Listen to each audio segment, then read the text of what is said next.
नमस्कार, मैं Anjali Akola news network में आपका स्वागत करती हूं। अब समाचार विस्तार से। एक व्यक्ति अचानक लापता हो जाता है। रिश्तेदार उसे हर जगह ढूंढते हैं, लेकिन वह कहीं नहीं मिलता। पुलिस इसे मिसिंग केस के रूप में दर्ज करती है और मामला ठंडे बस्ते में चला जाता है। 2 साल बीत जाते हैं, फिर अचानक एक छोटे से चोरी के मामले में पकड़ा गया आरोपी कबूल करता है कि उसने अवैध संबंधों के चलते लापता व्यक्ति की हत्या की है। यह घटना किसी बॉलीवुड फिल्म को पीछे छोड़ देने वाली है। यह सनसनीखेज मामला महाराष्ट्र के बुल्ढाना जिले के खामगांव तहसील के गणेशपुर गांव से सामने आया है। खामगांव तहसील के गणेशपुर के रहने वाले और अमदापुर के प्राथमिक स्वास्थ्य केंद्र में क्लर्क के पद पर कार्यरत नंदू श्रीराम धंद्रे 2 साल पहले लापता हो गए थे। इस बीच गणेशपुर की एक आंगनवाड़ी में पोषण आहार चोरी के मामले में संदिग्ध दीपक ढोके को पुलिस ने हिरासत में ले लिया। जब पुलिस ने उससे पूछताछ की तो वह टाल मटोल करने लगा, लेकिन पुलिस ने सख्ती से पूछताछ की तो दीपक ने कबूल किया कि उसने लापता नंदू धंद्रे की हत्या की थी। चूंकि दीपक पहले से ही मिसिंग केस में संदिग्ध था, पुलिस ने नंदू धंद्रे के बारे में पूछताछ की। शुरुआत में उसने फिर से बहाने बनाने की कोशिश की, लेकिन पुलिस की सख्ती के बाद उसने खुलासा किया कि उसने और अतुल कोकरे ने मिलकर पहले नंदू को फावड़े से मारा और फिर से खींचकर तूर के खेत में फेंक दिया। दीपक ने आगे बताया कि एक रिश्तेदार की विधवा पत्नी के साथ अवैध संबंधों के चलते नंदू उसकी राह का कांटा बन रहा था, इसलिए उन्होंने उसकी हत्या कर उसका शव गणेशपुर उंदरी रोड पर उसके खेत में दफना दिया। आरोपी की निशानदेही पर पुलिस ने घटनास्थल पर खुदाई की, जहां से नंदू श्रीराम धंद्रे का कंकाल बरामद हुआ। खामगाव उपविभाग जिल्हा बुलढाणामधील हिवरखेड पोलीस स्टेशन अंतर्गत गणेशपूर गाव या ठिकाणी एक नंदू श्रीराम धंद्रे या व्यक्तीचा 2022 मध्ये ऑक्टोबर 2022 मध्ये मिसिंग केस पोलीस स्टेशनला दाखल आहे। त्यावेळेपासून आजपर्यंत ती व्यक्ती मिळून आलेली नव्हती। बऱ्याच वेळा संशय व्यक्त करण्यात आला, मात्र गणेशपूरमध्ये एका अंगणवाडी शाळेमध्ये तिथं असणारे गोडे तेलाची चोरी झाली, लहान मुलांकडून झाली याची माहिती मिळालेली होती। त्याच्यावरून मुलांची विचारपूस केली असता काही एक व्यक्ती दीपक ढोके याला ताब्यात घेतल्यावर संशयावरून त्याची अधिक चौकशी केली असता या मिसिंग मधील व्यक्तीचा त्यांनी 2 वर्षापूर्वी मृत्यू घडून आणल्याचा, सोबत अतुल कोकरे वय 27 हा 2 व्यक्ती आहेत। या व्यक्तींनी त्यांचा मृत्यू घडवल्याचं कळवलेलं आहे आणि त्यांनी दिलेल्या माहितीनुसार त्यांनी खोऱ्याच्या दांड्याने चेहऱ्यावर मारहाण आणि डोक्यावर मोठ्या प्रमाणात मारहाण केल्यामुळे जागीच मृत्यू झालेल्या व्यक्तीचा त्यांनी शेतात खड्डा खोदून पुरल्याचं सांगितलं होतं। आरोपींनी दाखवलेल्या जागेवर जाऊन पोलिसांनी खोदून पाहिलं आणि त्याच्यामध्ये तहसीलदारांच्या उपस्थितीत, फॉरेन्सिक टीमच्या उपस्थितीत, डॉक्टरांच्या टीमच्या उपस्थितीत सदरचा पंचनामा करण्यात आलेला आहे आणि मानवी सांगाडा 2 वर्षापूर्वी मृतदेह पुरलेला आज मानवी सांगाडा मिळालेला आहे। त्यापैकी आपल्याला DNA सॅम्पलिंगसाठी आपण ते करणार आहोत। अमरावती फॉरेन्सिक लॅबला आपण ते पाठवणार आहोत। हे खरं आहे, खामगाववरून चिखलीकडे जाणारा जो सिमेंटचा रोड आहे त्याला नजीकच असणाऱ्या ठिकाणी ते सदरची घटना घडलेली आहे। थोडं दृश्यम पिक्चरसारख्या स्टाईलने करण्याचा प्रयत्न त्यांनी केलेला आहे आणि गेल्या 2 वर्षापासून त्यांनी कुठलीही माहिती बाहेर येऊन न दिल्याचाही प्रयत्न केलेला आहे। याच्यामध्ये त्यांनी आरोपीचा जे अंगावरील कपडे होते ते तिथे शेतातील एका लिंबाच्या झाडाखाली जाळून टाकलेले आहेत आणि मृतकाची गाडी ही त्यांनी मेहकरला बेवार स्थितीमध्ये सोडून दिलेली होती, जेणेकरून पोलीस तपासामध्ये गुमराह होतील अशी अपेक्षा केलेली आहे। कशातून हत्या झाली?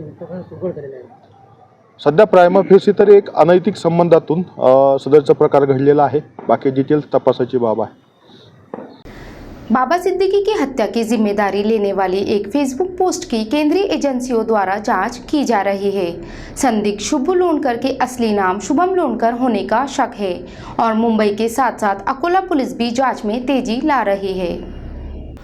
इस फेसबुक पोस्ट ने देश भर में हलचल मचा दी है, जिसमें बाबा सिद्दीकी की हत्या की जिम्मेदारी ली गई थी।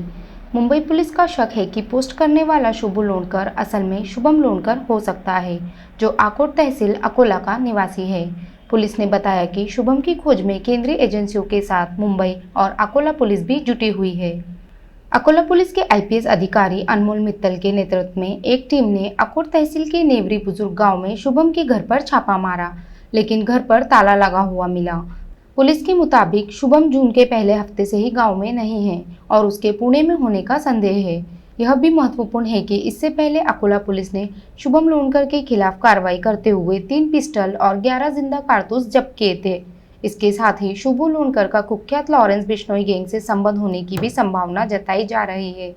फिलहाल पुलिस की जांच तेजी से जारी है और आगे की कार्रवाई का इंतजार है।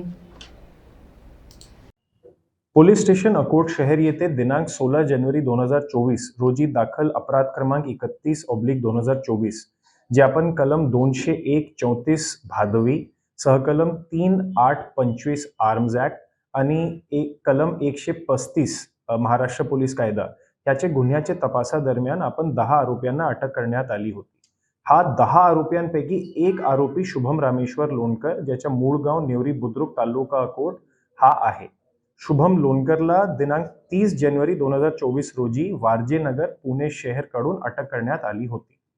भू लोणकर महाराष्ट्र नावाचे जे फेसबुक पेज आहे त्यांनी बाबा सिद्दीकी हत्या प्रकरणा अनुषंगाने एक पोस्ट व्हायरल केलेला आहे।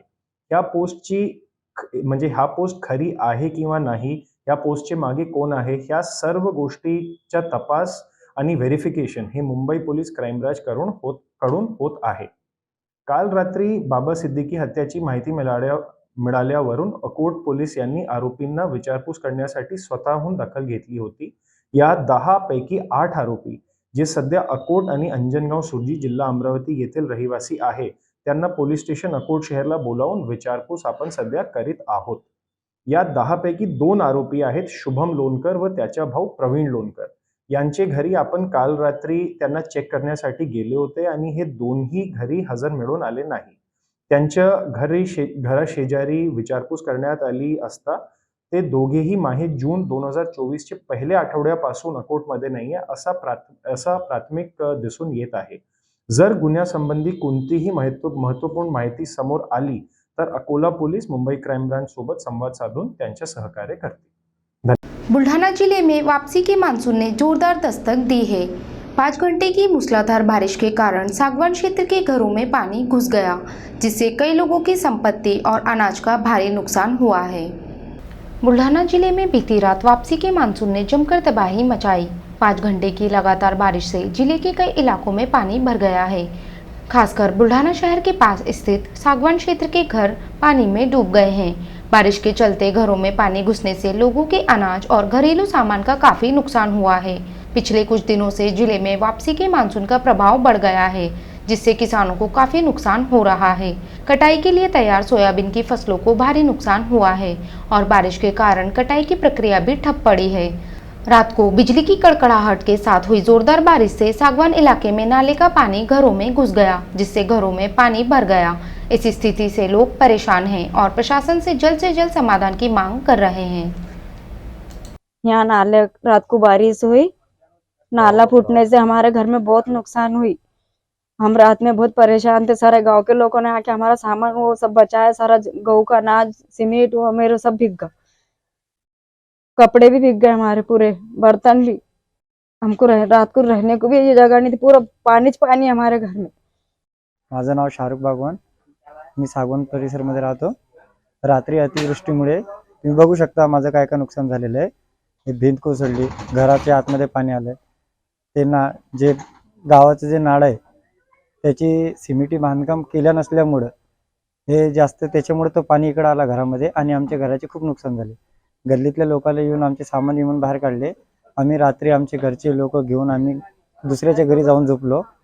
तेच आमचं म्हणणं आहे की सरकारने आमच्याकडे बघावं। आम्हाला घरकुलमध्ये आमच्या कोणत्याही यादीमध्ये आमचं नाव येत नाही। आम्हाला शासनाकडून घरकुलची मदत मिळावी। आणखीन जे ते नाळं आहे गावनालं त्याचं सिमेंटी भिंतीचं बांधकाम करून द्यावं एवढी आमची मागणी आहे। आणि सरकारने थोडं लक्ष द्यावं आमच्याकडं, कारण आम्ही गरीब लोक, आम्ही कोणाकडे मागणार?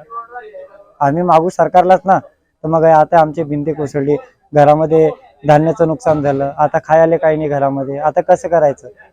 कोण देणार? आता ही जी अतिवृष्टी झाली, जरी अतिवृष्टी झाली पण ते नाला जे होतं त्याचं सिमेंटीचं बांधकाम करणे सरकारचं काम होतं। आता ते नाही केल्यामुळे आमच्या घरामध्ये पाणी आलं, आमच्या भिंती कोसळल्या। आम्हाला राहायला आता सरळ घर नाही, रात्री आम्ही दुसऱ्याच्या घरी जाऊन झोपलो।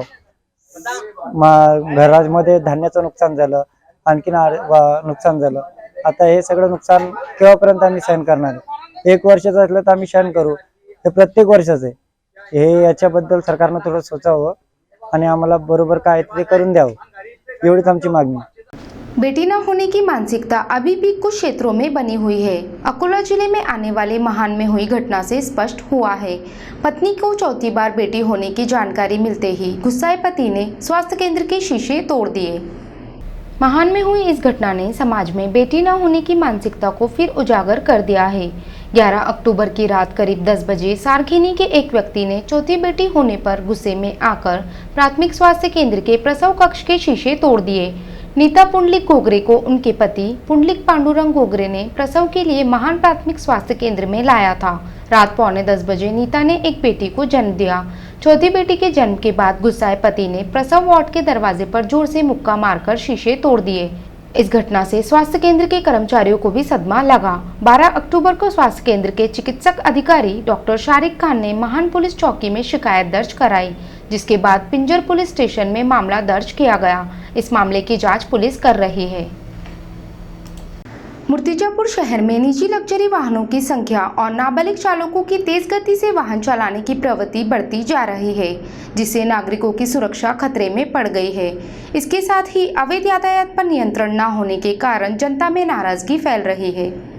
मूर्तिजापुर शहर में निजी लग्जरी वाहनों और नाबालिग चालकों की संख्या दिन ब दिन बढ़ रही है। इन नाबालिगों का तेज गति से वाहन चलाना कई बार दुर्घटनाओं का कारण बन चुका है। ऐसी दुर्घटनाओं में कई नागरिक घायल हो चुके हैं, लेकिन कुछ मामलों में माता पिता और रिश्तेदारों के बीच समझौते से मामले सुलझा लिए गए हैं। नए यातायात नियमों के अनुसार यदि कोई नाबालिग वाहन चलाते हुए दुर्घटना करता है तो 25,000 रुपये जुर्माने का प्रावधान है, परंतु यातायात पुलिस की अनदेखी के कारण नागरिक असंतुष्ट हैं। निजी लग्जरी बसों को शहर में अनुमति नहीं होने के बावजूद मूर्तिजापुर में महामंडल के डिपो के सामने यात्रियों की खुलेआम खींचातान की जा रही है। इसके संबंध में आरटीओ अधिकारियों पर अनदेखी के आरोप लगाए जा रहे हैं। स्टिंग ऑपरेशन से मिली जानकारी के अनुसार मूर्तिजापुर आरटीओ द्वारा निजी वाहन चालकों से बड़े पैमाने पर वसूली की जा रही है। मूर्तिजापुर मनसे के तालुका अध्यक्ष गौरव मोरे ने इस समस्या पर सख्त कार्रवाई की मांग करते हुए मूर्तिजापुर पुलिस स्टेशन में थानेदार अजीत जाधव और उप विभागीय अधिकारी मनोहर दाभाड़े को लिखित ज्ञापन प्रस्तुत किया है। आकाश में लहराते पंचशील ध्वज, ढोल ताशों की गूंज और भीम अनुयायियों की लेजिम टीमों के साथ धम्मचक्र प्रवर्तन दिवस की भव्य शोभा यात्रा ने अकोलेकरों का ध्यान आकर्षित किया। रविवार को आयोजित इस धम्मचक्र मेला में बड़ी संख्या में नागरिकों ने उत्साहपूर्वक भाग लिया। धम्मचक्र प्रवर्तन दिवस के इस जुलूस में अद्वितीय जोश और उल्लास देखने को मिला। रविवार को दोपहर में रेलवे स्टेशन चौक से भारतीय बौद्ध महासभा, समता सैनिक दल और वंचित बहुजन आघाड़ी की ओर से भव्य धम्मचक्र प्रवर्तन दिवस की शोभा यात्रा धूमधाम से निकाली गई। इस जुलूस में जिले भर से हजारों अम्बेडकरी अनुयायी शामिल हुए। आकर्षक चित्र रथों में तथागत भगवान गौतम बुद्ध, भारत रत्न डॉक्टर बाबा साहेब अम्बेडकर और वंचित बहुजन आघाड़ी के संस्थापक राष्ट्रीय नेता एडवोकेट प्रकाश अम्बेडकर की प्रतिमाएं प्रमुख रूप से दिखाई दे रही थी। चित्र रथों पर तथागत गौतम बुद्ध की अष्टधातु की मूर्तियां और डॉक्टर बाबा साहेब अम्बेडकर की प्रतिमाएं फूलों से सजाई गई थी। विभिन्न अखाड़ों, व्यायाम मंडलों और लेजिम टीमों ने इस शोभा यात्रा में हिस्सा लिया। जुलूस के अग्रभाग में सजे हुए अश्व और पंचशील ध्वज के साथ वंचित बहुजन आघाड़ी के ध्वज ने सभी का ध्यान आकर्षित किया।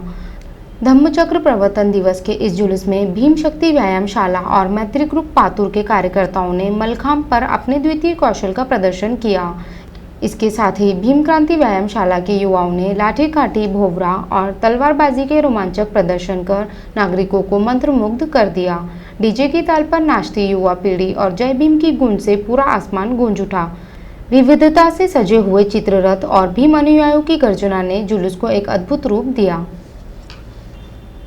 भारतीय बौद्ध महासभा के राष्ट्रीय सलाहकार और वंचित बहुजन आघाड़ी के अध्यक्ष एडवोकेट बाला साहेब अम्बेडकर ने ओबीसी समुदाय को चेतावनी दी है कि आगामी विधानसभा चुनाव के बाद ओबीसी आरक्षण को खतरा हो सकता है। उन्होंने धम्मचक्र प्रवर्तन दिवस के कार्यक्रम में इस महत्वपूर्ण मुद्दे पर संकेत दिए। अम्बेडकर ने कहा कि ओबीसी समुदाय को समझ लेना चाहिए कि आगामी विधानसभा चुनाव के बाद ओबीसी आरक्षण को गंभीर खतरा पैदा हो सकता है।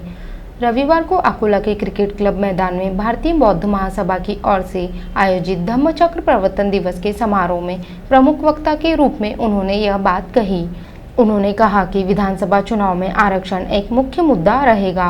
इस चुनाव के बाद शिक्षा और नौकरियों में आरक्षण खत्म किया जा सकता है, इसलिए ओबीसी समुदाय को सतर्क रहना चाहिए। अंबेडकर ने कहा कि विधानसभा में ओबीसी की आवाज को दबाने के प्रयास किए जा रहे हैं और जनगणना के आंकड़े सामने आने से पहले ही आरक्षण खत्म करने का प्रस्ताव लाया जा सकता है। उन्होंने यह भी कहा कि ओबीसी समुदाय के लिए धर्म का नहीं बल्कि आरक्षण का खतरा है। उन्होंने अनुसूचित जातियों, जनजातियों और ओबीसी समुदायों से मिलकर इस आरक्षण को बचाने के लिए एकजुट होने की अपील की। इस कार्यक्रम में भारतीय बौद्ध महासभा के प्रमुख पदाधिकारी, वंचित बहुजन आघाड़ी के कार्यकर्ता और बौद्ध समाज के लोग बड़ी संख्या में उपस्थित थे। अकोला में धम्मचक्र प्रवर्तन दिवस के अवसर पर लगाए गए राजरत्न अंबेडकर के नाम का स्वागत मंडप कुछ अज्ञात लोगों द्वारा फाड़ा गया। इस घटना से बौद्ध समाज में गहरी नाराजगी है। भारतीय बौद्ध महासभा के पदाधिकारियों ने इस मामले में विरोध जताते हुए सिटी कोतवाली पुलिस थाने में शिकायत दर्ज कराई है। रविवार को अकोला के अशोक वाटिका परिसर में धम्मचक्र प्रवर्तन दिवस के उपलक्ष्य में लगाए गए इस स्वागत मंडप को अज्ञात लोगों द्वारा फाड़े जाने की घटना सामने आई है। मंडप पर राजरत्न अंबेडकर का फोटो और नाम भी अंकित था। देर रात कुछ अज्ञात व्यक्तियों ने इस मंडप को नुकसान पहुंचाया, जिससे बौद्ध समाज में गुस्सा फैल गया है। भारतीय बौद्ध महासभा के पदाधिकारियों ने इस कृत्य को जानबूझकर किया गया बताया है और पुलिस थाने में औपचारिक शिकायत दर्ज कराई है। इस घटना से बौद्ध समाज के लोगों की भावनाएं आहत हुई है, क्योंकि राजरत्न अंबेडकर के नाम और फोटो वाले बैनर भी फाड़े गए हैं। महासभा के पदाधिकारियों ने स्पष्ट रूप से कहा है कि इस तरह की घटनाओं को अब और बर्दाश्त नहीं किया जाएगा। इस घटना के बाद इलाके का माहौल तनावपूर्ण हो गया है और पुलिस द्वारा जांच की जा रही है। प्रकार हा रात्री 12च्या नंतर घडला असं आम्हाला वाटते, कारण रात्री 12 वाजेपर्यंत आम्ही पेंडॉलमध्येच होतो। 12च्या नंतर हा सदर प्रकार घडला असं त्या ठिकाणी आम्हाला दिसते आहे। सकाळी जेव्हा हा प्रकार आमच्या लक्षात आला तेव्हा त्या ठिकाणी जे पेंडॉलला जे बॅनर लावलेले होते, बाबासाहेबांचे फोटो होते, भगवान बुद्धाचे होते आणि समोर जे भारतीय बौद्ध महासभेचं बॅनर होतं त्यावर डॉक्टर राजरत्न आंबेडकर साहेबांचा सुद्धा फोटो होता। मागच्या साईडला जे बॅनर लावलं होतं त्या बॅनरवर सुद्धा डॉक्टर राजरत्न आंबेडकर साहेबांचा पण फोटो होता। हे दोन्ही बॅनर त्या समाजकंटकांनी त्या ठिकाणी फाडले आणि तो पेंडॉल उद्ध्वस्त करून पाडण्यात आला। बॅनर कोणी फाडले काही संशय आहे? नाही, आता संशय तर कोणावर घेता येणार नाही, कारण नेमके ते समाजकंटक कोण आहेत याचा आम्हाला काही त्या ठिकाणी, कारण आम्ही धम्माचं कार्य करतो, आम्ही समाजामध्ये एक चांगला संदेश गेला पाहिजे अशा पद्धतीचं आम्ही त्या ठिकाणी चांगलं कार्य करतो आणि चांगलं कार्य करत असताना त्याच्यामध्ये कोण विरोध करत असेल तर त्या संदर्भामध्ये काही सांगता येणार नाही। समाजकंटक कोण आहेत हेच त्या ठिकाणी शोधण्यासाठी आम्ही रितसर पोलीस स्टेशनला तक्रार दाखल केलेली आहे आणि पोलीस त्या ठिकाणी ठाणेदारांना विनंती केली की जे कोणी समाजकंटक असतील त्यांना तुम्ही शोधून त्यांच्यावर रितसर नियमानुसार कारवाई करण्यात यावी। विजयादशमीचा कार्यक्रम होता, धम्मचक्र प्रवर्तन दिनाचा। त्या कार्यक्रमासाठी सर्वच ज्या काही सामाजिक संघटना असतील त्यांनी सर्वांनी त्या ठिकाणी बॅनर लावतात, प्रथा आहे ती दरवर्षीची।